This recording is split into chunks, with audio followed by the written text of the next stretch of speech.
ការគាំទ្រសាក់លបងហ្គេមមុនពេលទិញបច្ចុប្បន្នយើងមាន model ដូចជា S10, Note 10 និង Note 20 ដើម្បីឲ្យអ្នកអាចមកសាក់លបងដោយផ្ទាល់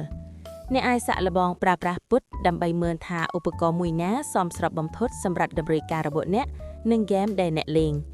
យើងក៏ផ្ដល់ការប្រឹក្សាលម្អិតដើម្បីជួយអ្នកជ្រើសរើសការកំណត់ដែលមានស្ថិរភាពបំផុតអ្នកអាចសាក់លបងហ្គេមពេញនិយមដូចជា PUBG Mobile, Arena of Valor ឬ Mobile Legends ដើម្បីវាយតម្លៃភាពរលូននិងប្រសិទ្ធភាព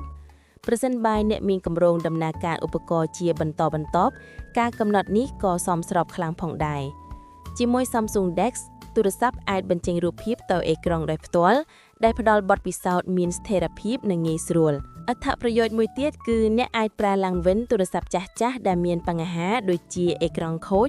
ឬថ្មពង្រីកគ្រាន់តែដោះថ្មឬអេក្រង់ចិនក៏នៅតែអាចប្រើសម្រាប់លេងហ្គេមឬដំណើរការងារបាន